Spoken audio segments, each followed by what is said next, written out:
Ave Maria, cheia de graça, o Senhor é convosco. Bendita sois vós entre as mulheres, bendito é o fruto do vosso ventre, Jesus. Santa Maria, Mãe de Deus, rogai por nós, pecadores, agora e na hora de nossa morte. Amém. O Senhor esteja convosco. Proclamação do Evangelho de Jesus Cristo segundo Lucas. Glória a vós, Senhor. Naquele tempo, havia um homem rico que se vestia de púrpura e linho finíssimo e que todos os dias se banqueteava e se regalava. Havia também um mendigo, por nome Lázaro, todo coberto de chagas, que estava deitado à porta do rico. Ele avidamente desejava matar a fome com as migalhas que caíam da mesa do rico. Até os cães iam lamber-lhe as chagas. Ora, aconteceu morrer o mendigo e ser levado pelos anjos ao seio de Abrão. Morreu também o rico e foi sepultado. E estando ele nos tormentos do inferno, levantou os olhos e viu, ao longe, Abrão e Lázaro no seu seio. Gritou então: Pai Abrão, compadece-te de mim. Manda Lázaro que molhe em água a ponta do seu dedo, a fim de me refrescar a língua, pois sou cruelmente atormentado nessas chamas.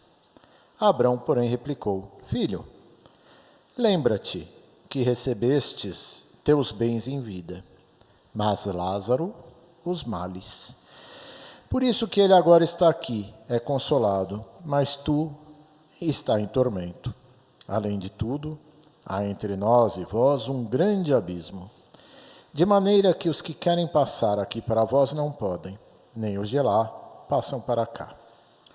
O rico disse: Rogo-te então, pai, que mandes Lázaro à casa de meu pai, pois tenho 5 irmãos, para que lhes testemunhar que não aconteça virem também eles parar nesse lugar de tormento. Abrão respondeu-lhe: Eles já têm Moisés e os profetas, que eles os ouçam.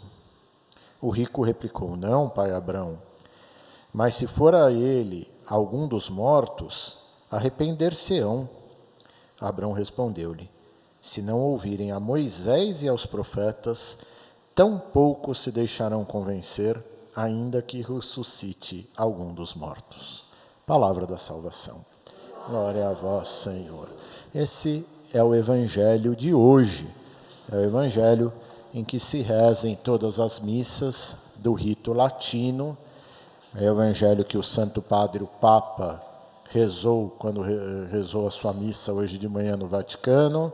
É o Evangelho que o padre rezou aqui, que os padres rezarão na missa da noite. E ele tem tudo a ver com o tema de hoje, que nós estamos falando da esmola quaresmal. Nós estamos na época da quaresma. E sendo época da quaresma, a Igreja nos lembra das 3 tentações do diabo e de 3 remédios contra essas tentações do diabo. Primeiro domingo da quaresma, nós sempre lemos as 3 tentações do diabo. O diabo chega para Jesus, e chega para mim, e chega para as senhoras, e chega para os senhores, e o diabo que não tem criatividade, viu? O diabo, ele é trabalhador, mas ele não tem criatividade. Ele tenta sempre com as 3 tentações de sempre. A primeira, prazer físico, prazer corporal, prazer físico. No caso de Jesus, ele chegou e falou: Está com fome?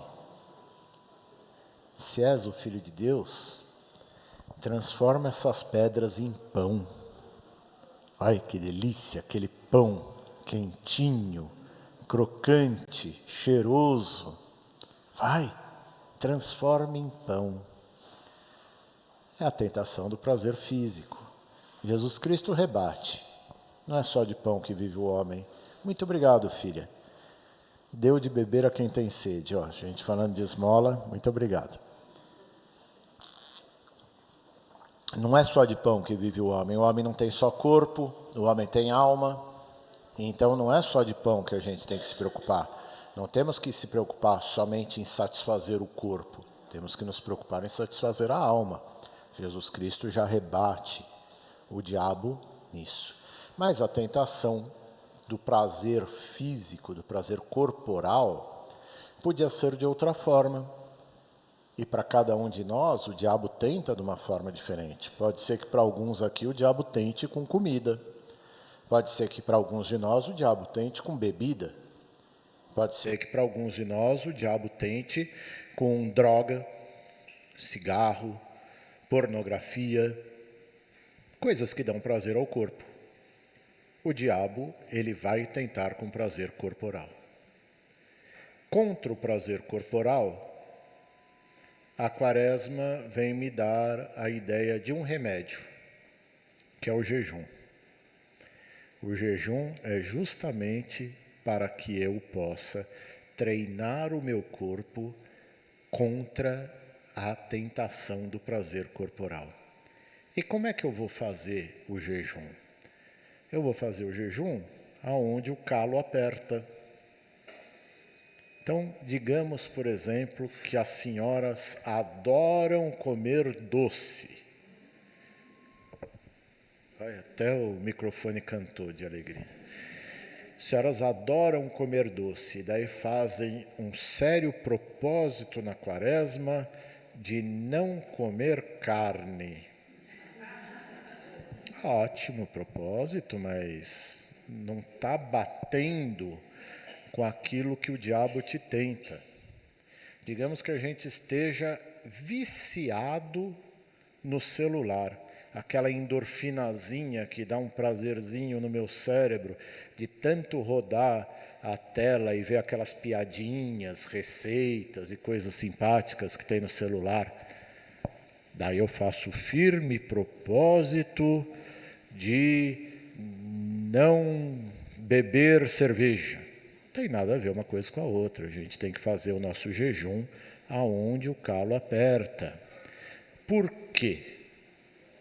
Para que a gente consiga, assim como Deus, dizer: eu não preciso disso, Deus me basta. Eu não preciso desse prazerzinho corporal, Deus me basta. Deus é a solução da minha vida. Teve uma outra tentação que o diabo fez com Nosso Senhor. A outra tentação que ele fez com Nosso Senhor foi do poder. O poder é uma tentação que todos nós temos essa tentação. Não tem ser humano sobre a terra que não sinta a tentação de ter poder. E o diabo fez isso com Jesus Cristo. Colocou ele no alto do templo de Jerusalém e falou: ó, tá vendo lá? Aquele bando de fariseu, aquele bando de saduceu, aquele bando de levita, de doutores da lei, de sacerdote, tá vendo? Pula, pula, e os anjos vão te segurar no ar. E daí aquela gentalha lá vai ver que você é o Messias. Aquela gentalha vai ver quem é que manda. Aquela gentalha vai ver que você é o poderoso, que você é o esperado, que você é o Emanuel. E eles vão te bajular, e eles vão te obedecer, e eles vão se prostrar perante vós. A ideia de pular do templo, né, quando eu ouvia isso daí, eu achava que a tentação era o suicídio, mas não é, não. É porque os anjos vão sustentar e ele vai descer em glória, assim. Daí o pessoal falou: opa, vamos respeitar o carpinteiro de Nazaré, porque os anjos sustentaram ele no céu, é o poder. É o poder. E o poder, ele é uma tentação complicada que pega desde a criancinha pequenininha, que desafia a mãe, porque a criancinha, nenezinho, já desafia a mãe. A criancinha põe a mão na tomada, a mãe fala, não, ela tira. Daí ela olha bem para a cara da mãe e vai enfiar o dedo na tomada. Para ver quem é que ganha. Né? A criança não faz isso? Desde isso, quando a gente tiver 100 anos de idade, que a enfermeira falar, toma o remedinho, Padre João. E eu vou falar, toma o remédio se eu quiser. Não vou tomar banho hoje, tá? Não quero, tá? Porque quem manda sou eu. Esse quem manda sou eu, esse quem pode sou eu, comigo não é assim. Isso muitas vezes é a tentação do diabo. Às vezes a gente tem que exercer a nossa autoridade para a glória de Deus e para manter a ordem. Como a mãe que não deixa a criança colocar o dedo na tomada.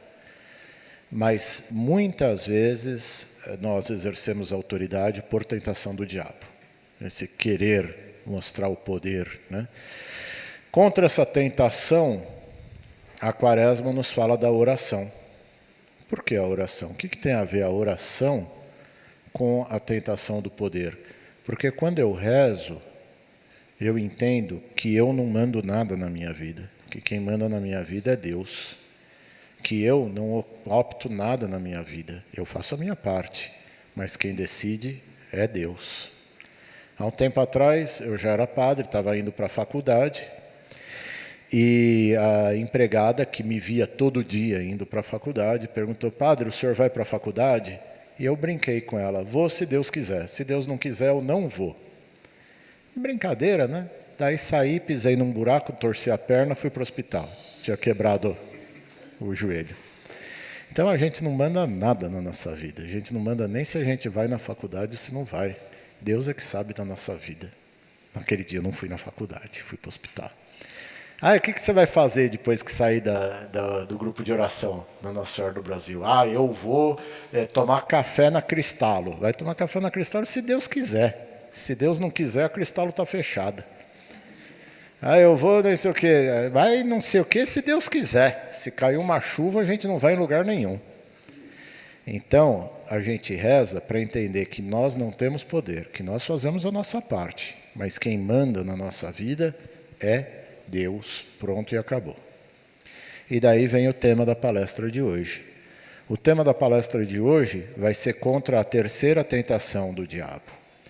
O diabo mostra numa alta montanha todos os reinos do mundo e fala, se te prostrares e me adorares, tudo isso vai ser vosso.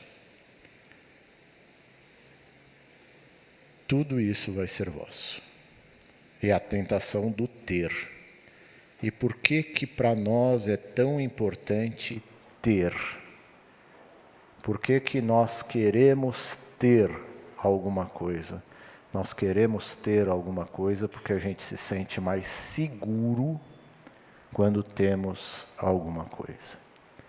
É a sensação de poder controlar as imprevisibilidades do destino. É a segurança que o patrimônio nos dá. E isso é muito complicado, porque se a gente confia nas coisas materiais e não nas coisas sobrenaturais, nós não estamos no caminho certo. Queridos irmãos, teve uma pesquisa recentemente, muito interessante, que foi uma pesquisa sobre o medo da morte. E essa pesquisa, muito bem feita, sobre o medo da morte, foi fazendo uma escala, né, de pessoas que tinham mais medo da morte, menos medo da morte. E é interessante que não variava tanto de idade, não variava tanto de questão intelectual, não variava tanto de sexo. O que apareceu uma grande variação na questão do medo da morte foi poder aquisitivo.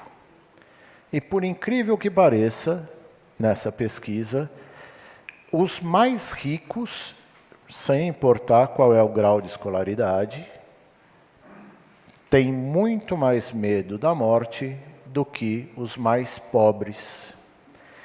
E é interessante analisar essa pesquisa. Por que que os mais ricos têm mais medo da morte do que os mais pobres?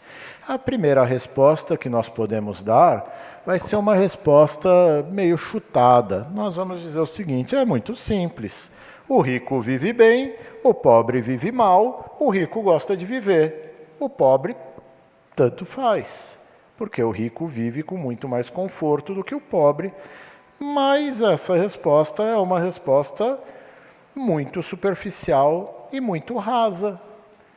Porque o que é a felicidade, né? Quando que a gente se sente feliz? Quando tem uma reaçãozinha química na nossa cabeça, de endorfina, serotonina e outros hormônios, em que eu tenho lá um disparar de estímulos e eu fico felizinho.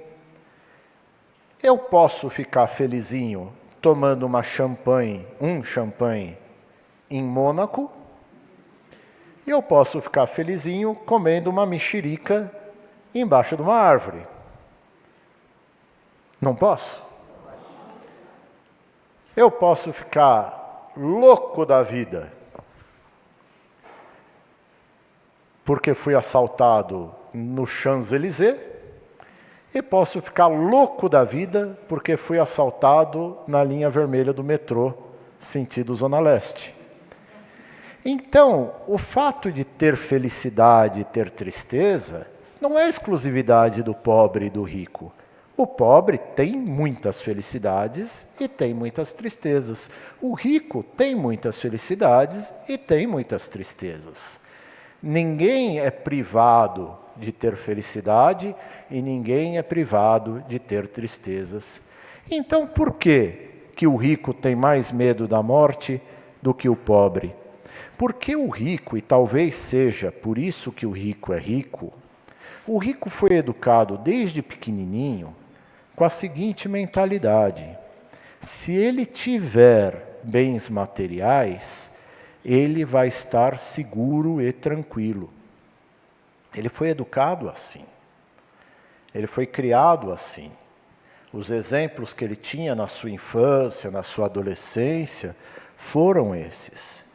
Então, ele busca, com muita tranquilidade e sem perceber, esta segurança que as coisas materiais podem dar. Agora, veja, eu não estou falando de berço, eu não estou falando de condição cultural, eu estou falando de colocar nas coisas materiais o nosso conforto. São José Maria Escrivá conta uma história muito interessante, que um dia, durante a Grande Recessão começa em 29 e vai praticamente até a Segunda Guerra Mundial. Durante a Grande Recessão, nas beiradas da Guerra Civil Espanhola, ele foi num abrigo que dava sopa para mendigo. E todos os mendigos pegavam a cumbuca de sopa e bebiam na cumbuca de sopa. Mas foi lá um mendigo, tirou do bolso do paletó de mendigo dele um embrulhinho, desembrulhou o pano, era uma colher, daquelas colheres de aço carbonado que enferruja para diacho. Vocês lembram dessa colher? Que fica um gosto de lata na boca. Tirou a sua colher de aço carbonado, deu uma lustrada, tomou sopa de colher. Todos os outros mendigos tomavam na cuia. Terminou, lambeu a colher, limpou, embrulhou com os trapos, pôs no bolso do paletó. Esse mendigo era um mendigo, mas era um mendigo que era apegado àquela colher. E porque ele era apegado àquela colher, ele colocava a sua dignidade, a sua certeza de que ele era mais que os outros, ele colocava o seu modo de se enxergar na segurança de ter aquele patrimônio, que é aquela colher. Isso pode acontecer com uma colher, isso pode acontecer com uma fazenda, isso pode acontecer com uma caderneta de poupança, isso pode acontecer com qualquer coisa. Mas a verdade é que tudo é ilusão. Quando é uma colher, a gente consegue ver que é uma ilusão muito mais fácil. Porque essa colher ela pode quebrar, ela pode enferrujar, ela pode se perder, o bolso pode estar furado e ela cai na rua.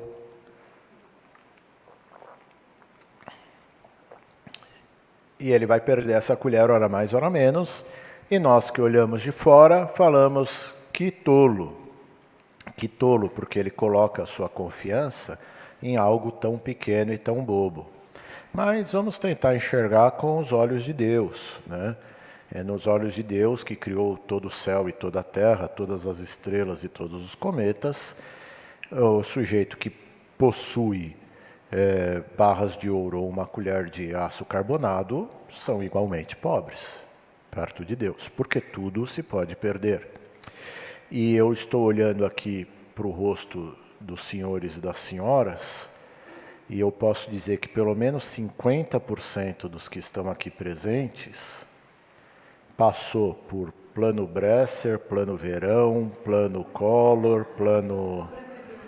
Não, e nós sabemos que numa canetada do presidente da República, a gente fica rico ou fica pobre. Rico a gente nunca ficou por causa de uma canetada, mas pobre, né? Teve um momento em que todo mundo tinha 50 mil cruzeiros na conta, numa canetada.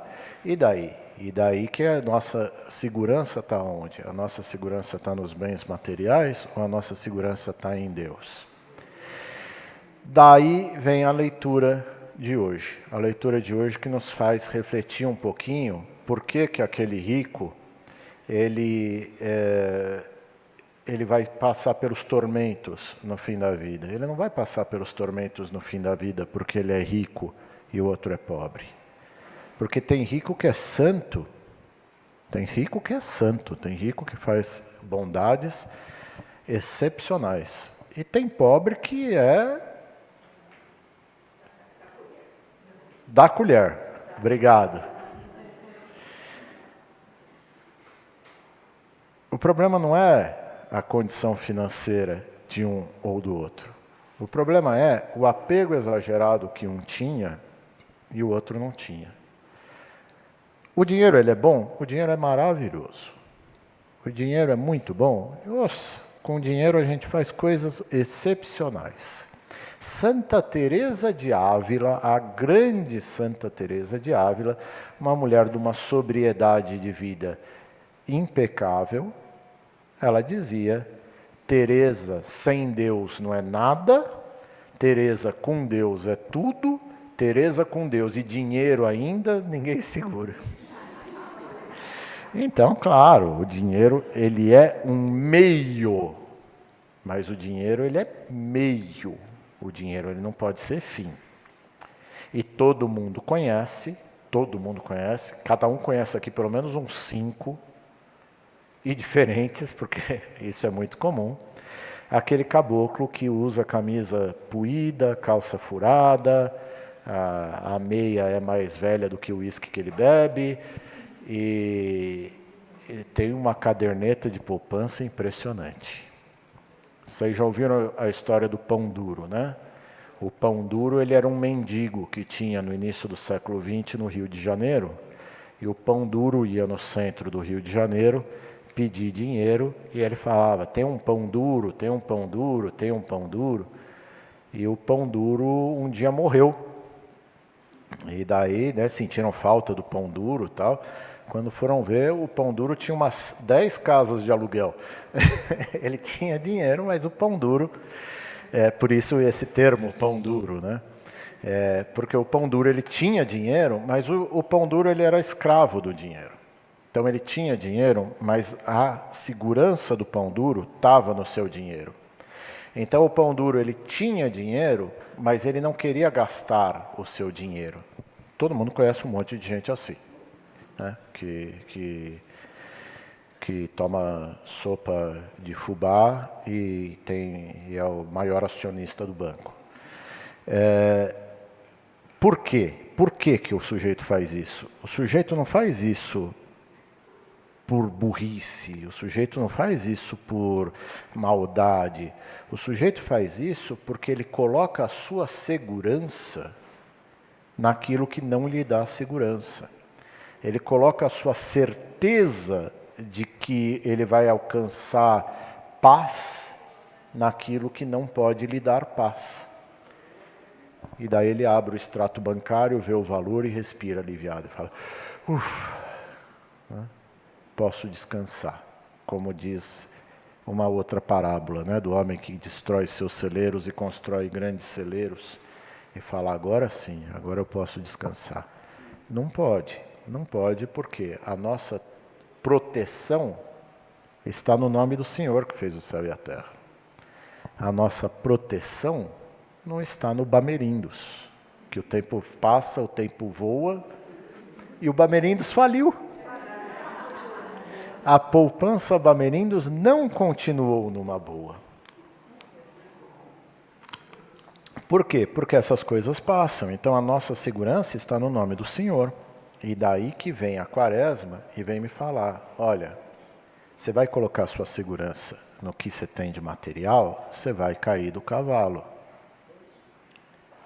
Faça esmola, dê esmola, faça a esmola quaresmal, não porque você tem sobrando, mas faça a esmola quaresmal para que você não se apegue exageradamente àquele bem.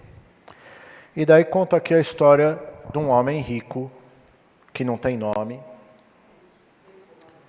Este homem rico, ele vestia roupas de linho puríssimo e dava festas deslumbrantes. Tem problema em vestir roupas de linho puríssimo? Não. Tem problemas em dar festa deslumbrante? Não. Não tem problema nenhum. Se vocês quiserem me convidar para ir na festa deslumbrante, eu vou. Eu vou ficar só um pouquinho, mas eu vou. Se tiver aquela barquinha de maionese, então, eu vou com mais alegria ainda. Faz tempo que eu não vejo uma festa com barquinha de maionese.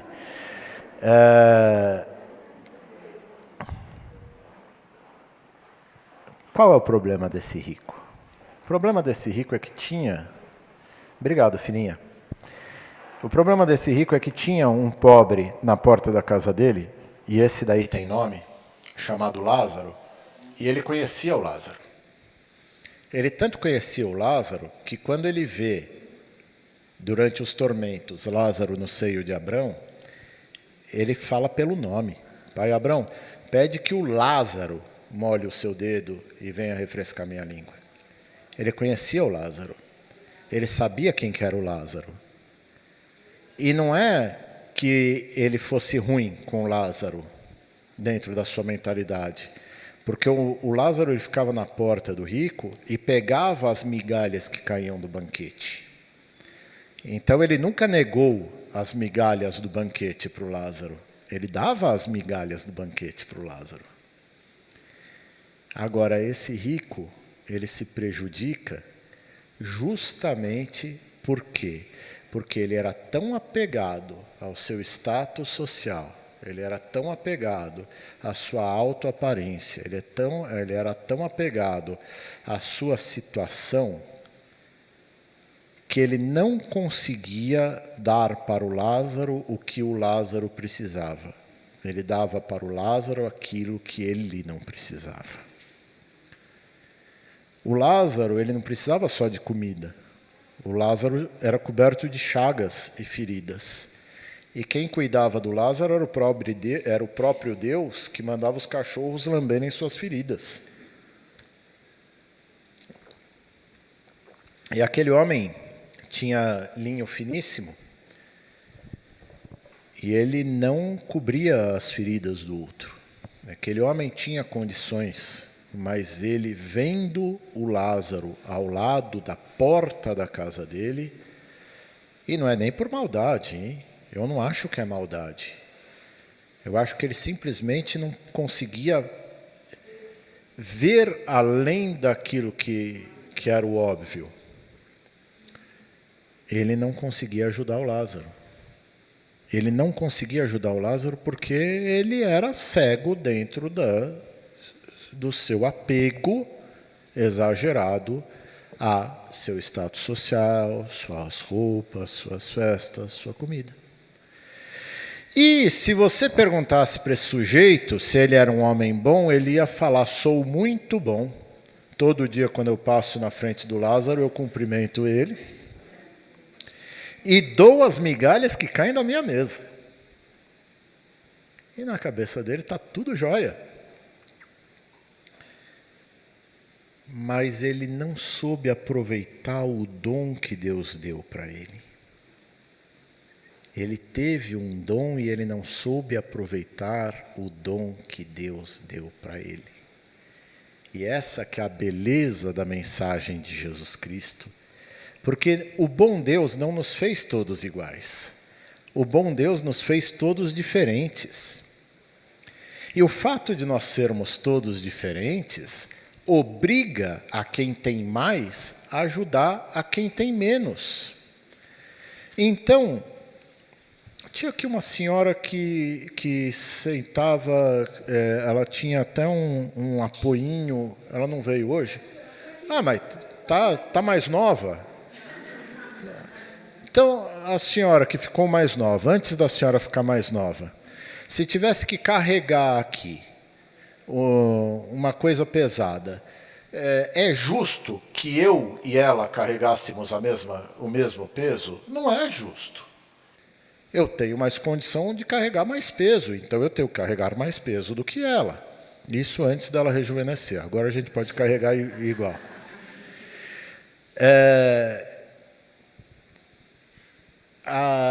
O pessoal que nos anima aqui com sua música tem um dom, tem uma afinação, tem um ouvido que eu não tenho.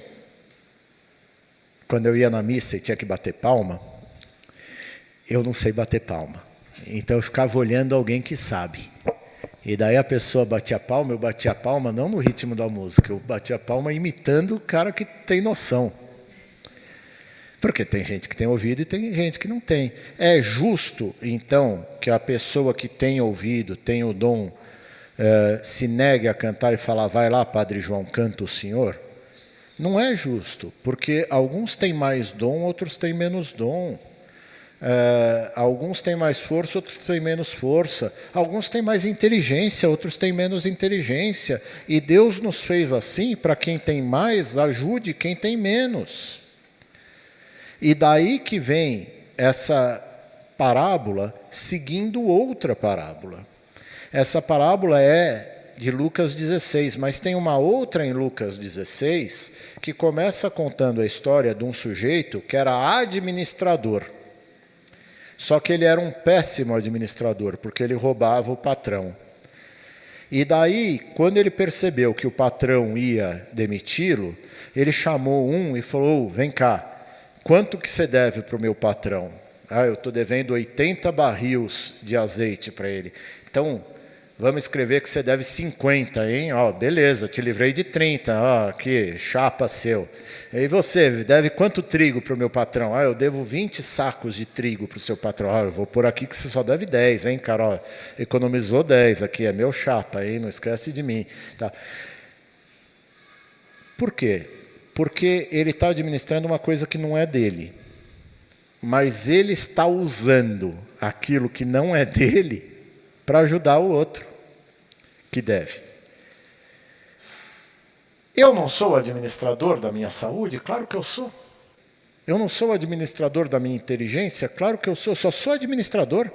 Ela não é minha, é de Deus.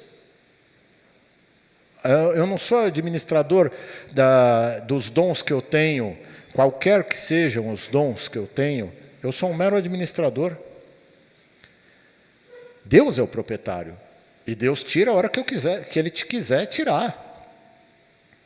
Eu dou uma palestra aqui para vocês de 45 minutos, 50 minutos, com muita tranquilidade. E o fato das senhoras me chamarem sempre, fico até envaidecido, mostra que isso é um dom que Deus me deu. Que eu consigo explicar aqui com uma certa didática, com uma certa facilidade e tal. Tá bom, Deus me deu esse dom. Amanhã, Deus faz assim eu tenho um derrame e não faço mais palestra nenhuma, não rezo mais missa nenhuma, não ouço mais confissão nenhuma. Então, tudo que eu tenho não é meu. Eu sou um mero administrador.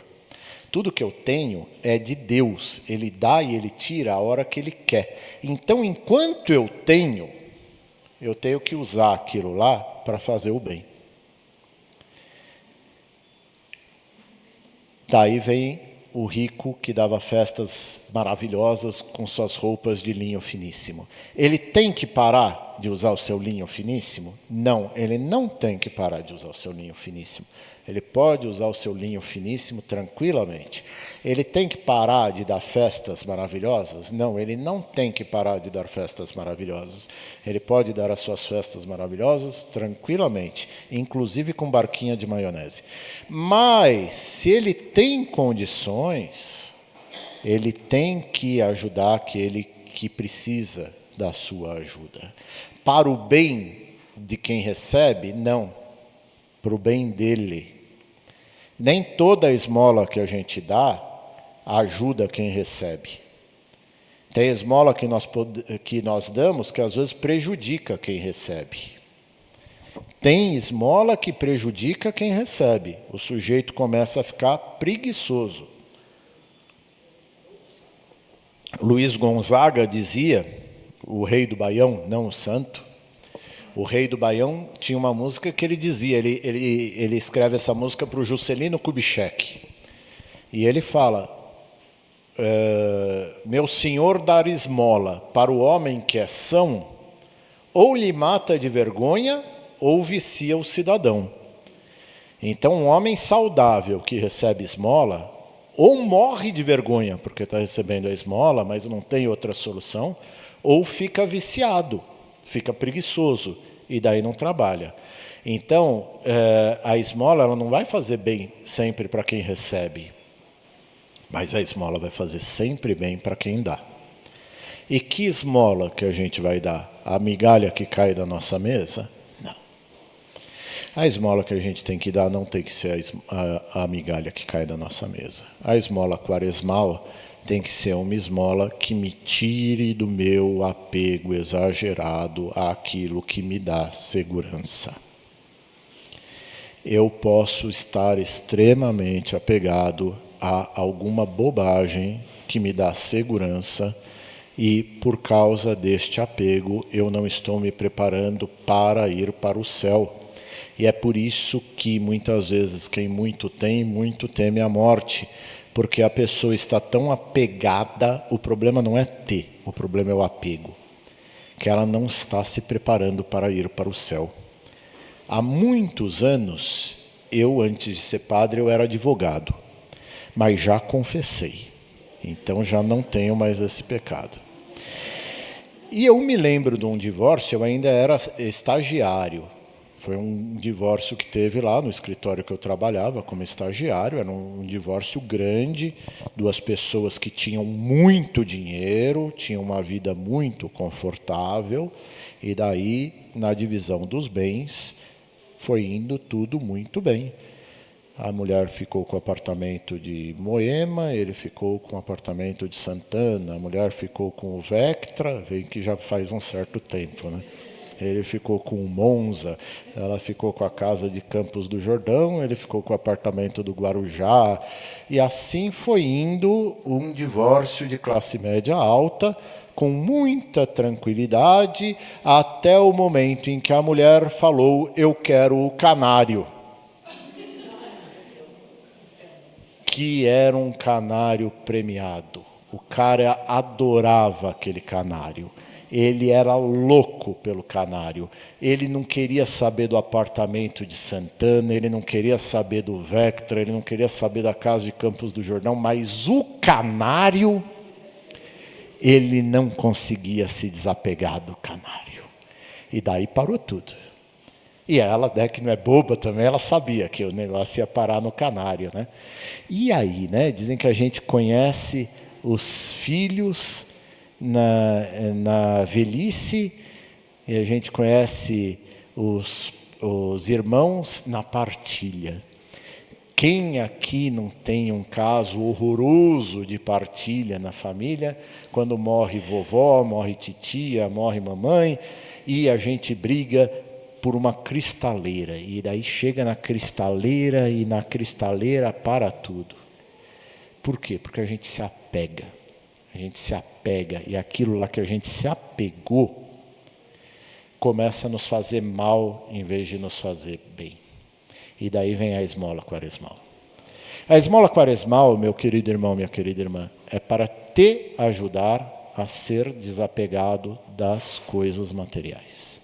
A esmola quaresmal é para você olhar para aquilo e falar, eu gosto daquilo, mas para ser feliz eu não preciso daquilo. A esmola quaresmal é para você poder dizer para você mesmo, eu só adoro ao Senhor meu Deus, que foi a resposta que Jesus Cristo deu ao diabo quando ele falou, me adore e eu te darei tudo isso. Eu só adoro ao Senhor Deus, eu não vou adorar aquele meu imóvel, aquela minha casa, aquele meu canário, aquele minha cristaleira, não. O tempo voa, o tempo destrói, fala minha filha.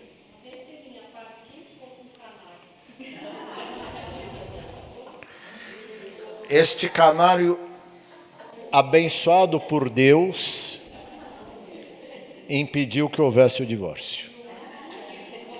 É um bendito canário, é um canário santo. Mas já vi também briga por causa de um tapetinho persa que ficava embaixo do telefone. Mas tudo bem, essa daí eu já era advogado. Quanto custa um tapetinho persa, cara? Não custa nada, mas aqui... não é tapetão persa, é tapetinho assim, ó, ficava embaixo do telefone. Hoje em dia nem mais telefone existe, né? Mas tudo bem, vamos voltar aqui pro apego. Então, querido irmão, querida irmã, o que a gente tem que fazer aqui nessa quaresma para o nosso desapego? Primeiro, vamos ver o que o Lázaro precisa. O Lázaro não precisa só das migalhas que caem da mesa. Ele gosta das migalhas que caem da mesa e ele precisa das migalhas que caem da mesa. Mas ele também tem feridas e ele tem que cuidar dessas feridas. Então, às vezes, a gente fica tão focado em dar as migalhas que caem da mesa que a gente esquece de ver se ele tem feridas. Então, vamos tentar ajudar o Lázaro com suas feridas. Olha, nós somos de uma geração que estamos vendo uma transição muito grande do mundo. Então, todos nós, quando éramos crianças, nós víamos uma coisa que hoje está acabando, mas ainda existe. Eu lembro muito bem da minha avó fazendo o prato da empregada.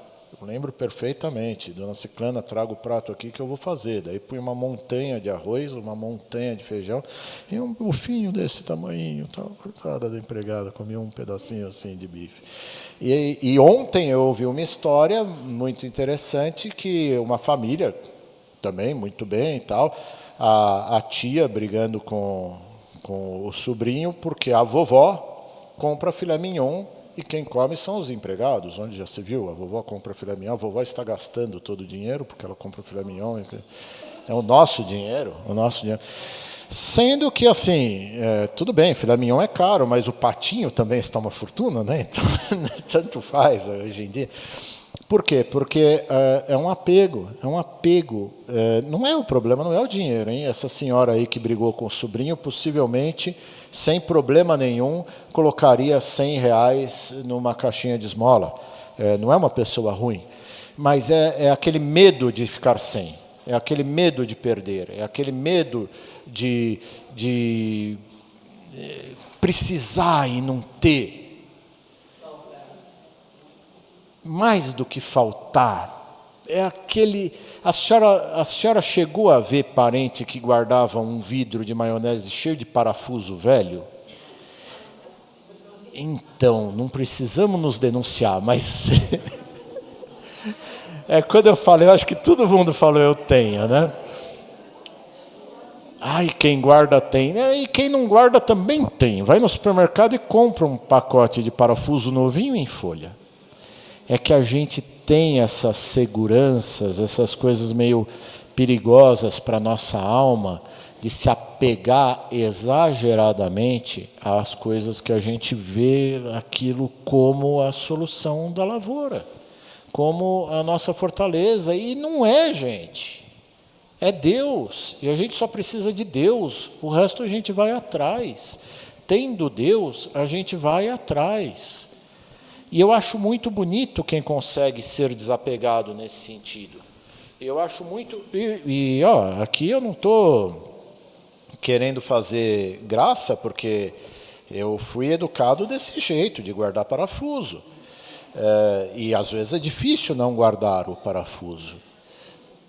Às vezes eu fico bravo quando joga fora uma rolha, porque eu lembro do meu avô colocando a rolha para substituir o cabinho da panela. Né? Já viu também? Então, a senhora deve ser minha parente. E daí eu guardo rolha. E daí, de vez em quando, eu jogo fora um monte de rolha. Porque eu guardo até quebrar uma panela e a panela não quebra. E daí eu tenho que jogar fora a rolha. Mas veja que interessante como a gente fica tranquilo ao abrir a gaveta e ver que lá tem uma rolha. Porque caso quebre a tampa da panela, eu tenho uma rolha.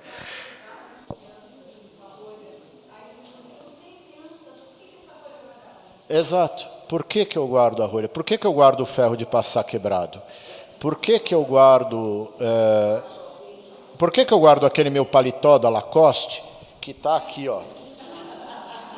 Porque um dia eu vou emagrecer. Mas se eu não emagrecer, ele vai ficar lá no meu cabide. E, pelo amor de Deus, cara, quando eu emagrecer, eu compro outro. Né? Eu cheguei a usar a calça boca de sino do meu pai, que ele guardou para o dia que emagrecesse. E ele não emagreceu. E a calça estava lá, linda, nova, tropical, santista, que maravilha, vamos usar. Então é aquele negócio que a gente faz. Então eu acho que um bom exercício para a nossa esmola quaresmal é dar uma olhada na nossa casa e ver o que nós estamos nos apegando. Tendo um apego quase que doentio, tendo um apego quase que irracional. E ter essa liberdade de abrir mão. Eu compreendo que tem certas questões históricas que a gente não pode abrir mão. E eu já falei isso nessa reunião mesmo. Já falei, por exemplo, o passaporte do bisavô. Precisa? Não precisa. Mas, é o passaporte do bisavô, guarda. Não arranca pedaço guardar o passaporte do bisavô. Mas... O boletim do seu primeiro ano.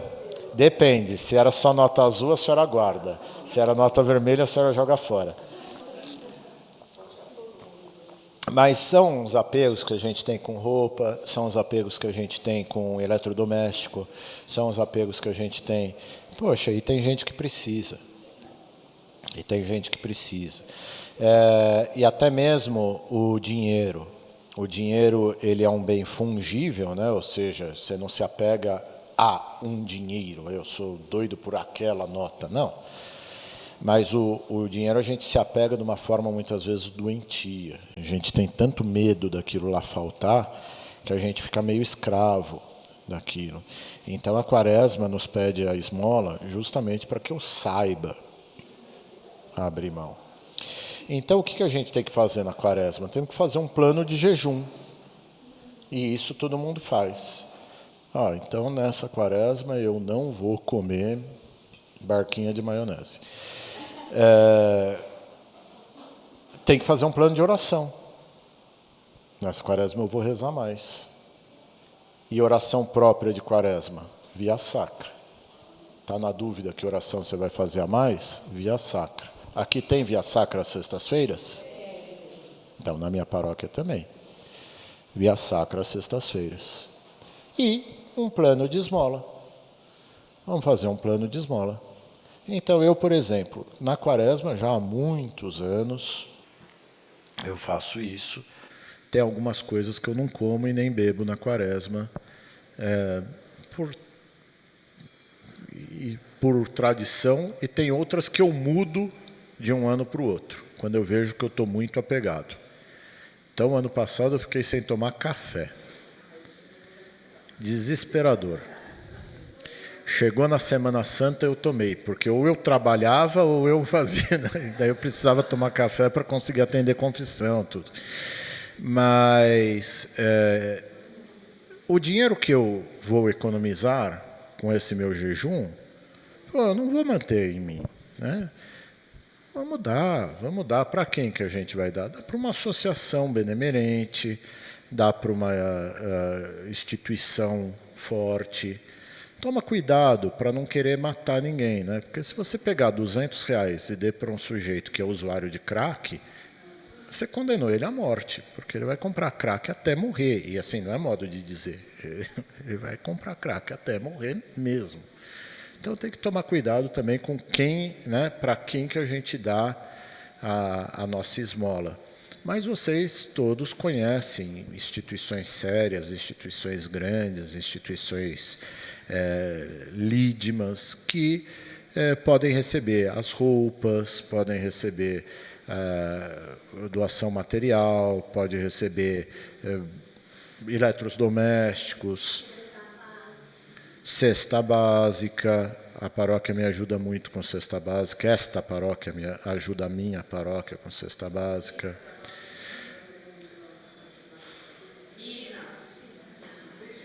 Minas, Ubá, né? Agora, rolha não precisa doar, tá? Rolha a gente joga fora mesmo, as rolhas velhas, né? Lata velha e tal, daí isso a gente já pode jogar fora. Muito bem, meninas. Eu depois vou dar uma bênção, mas agora eu queria abrir um pouquinho para perguntas.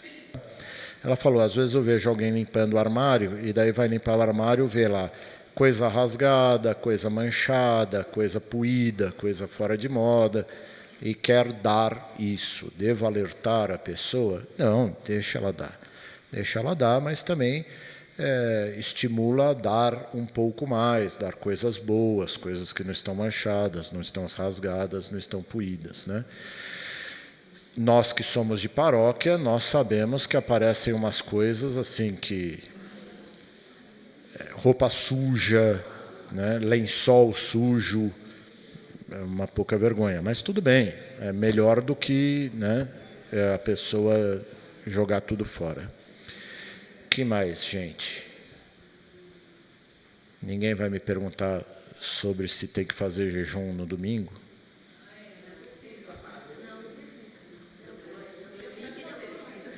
Quem foi que contou para vocês?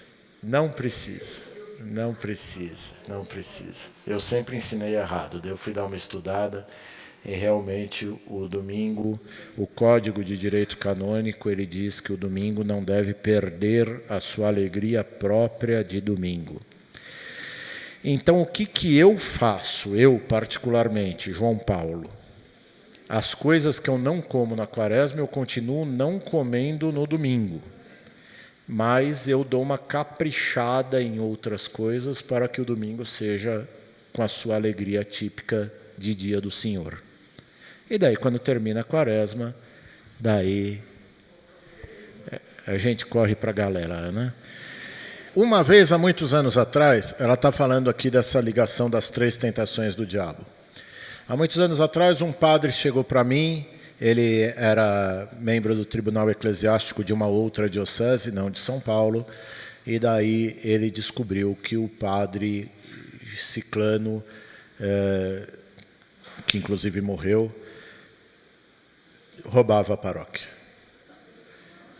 Ele sabia que o padre que roubava a paróquia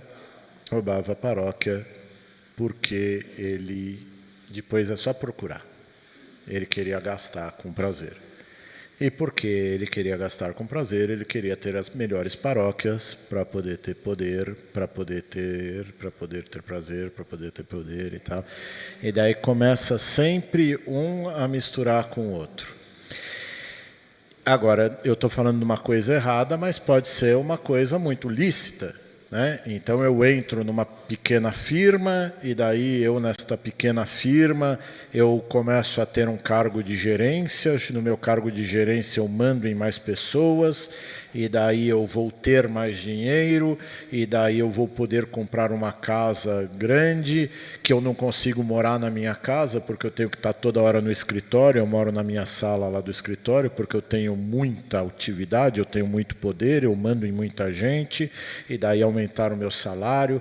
Eu comprei um sítio, que eu nunca vou no meu sítio, porque eu sempre tenho que estar lá no escritório, porque afinal de contas agora eu tomo conta de 82 filiais, e daí aumentaram o meu salário, e daí eu comprei uma viagem para Paris para minha esposa, mas eu não fui, ela foi sozinha, porque eu vivo lá no meu escritório, porque eu agora tomo conta de 112 filiais, e o meu salário aumentou e tal. Então, vejam que eu não estou falando de coisa ilícita, estou falando de coisa lícita. Finado Amador Aguiar, um dos homens mais brilhantes que o Brasil teve. Amador Aguiar é o fundador do Bradesco. Numa entrevista perguntaram para ele quais eram as prioridades dele e ele falou: o banco em primeiro lugar, em segundo lugar o banco, em terceiro lugar o banco, em quarto lugar minha família. Pelo menos pôs a família, né? Mas o banco era em primeiro lugar. E assim, a família ficou, o banco foi. Né? Minto, o banco também ficou. Quem foi ele. Né? Quem foi ele. Mas isso daí é tentação. É tentação. E vai destruindo família, e vai destruindo filho, e vai destruindo amizade, vai destruindo. E pode ser o contrário também. Pode ser o prazer, pelo prazer, eu tenho que ter prazer. As minhas férias tem que ser aquela férias instagramável. E como as minhas férias é muito boa, eu vou pôr foto para mostrar que eu tenho condição de ter as férias muito boa, para as pessoas terem inveja de mim, e daí eu tenho que ter dinheiro para ter essas férias, para poder que as pessoas tenham inveja. Então, sempre um está ligado com o outro, e é daí que a Quaresma vai nos ajudar a nos livrarmos dessas três tentações. Santa Isabel, santa. O marido dela também era santo, eram dois santos, duas pessoas maravilhosas, mas ele não aguentava mais ela, porque ela gastava um dinheiro fazendo caridade, e ela um dia pega comida no palácio, pães, e vai saindo com um vestido assim, e o marido: ô Zabé, eu já falei que não era para ficar. Ela: não, nada não, é rosas, no inverno, porque quem não sabe mentir mesmo, né? Quando ela baixa, caem rosas, né? Não caem os pães. Mas é o desapego. Né? É o desapego. Ela chegava a fazer caridade em tal nível que o marido reclamava, falava: não aguento. Né? Não, os dois eram maravilhosos. Os dois eram maravilhosos. Mas eu acho que é um pouco disso que a gente tem que ter na nossa cabeça, o desapego, porque nada é nosso, tudo é de Deus. E no fim das contas, o dia da nossa morte a gente não sabe quando que vai ser, né? Se vai ser hoje ou se vai ser daqui a décadas. Não podemos ser imprevidentes, né? Não podemos viver como se não existisse amanhã. Mas também não podemos viver como se fôssemos viver eternamente. Posso dar bênção? Então vamos ficar de pé. Nossa Senhora de Lourdes, rogai por nós. Em nome do Pai, do Filho e do Espírito Santo. Amém. Muito obrigado, meninas. Eu e minha casa servirei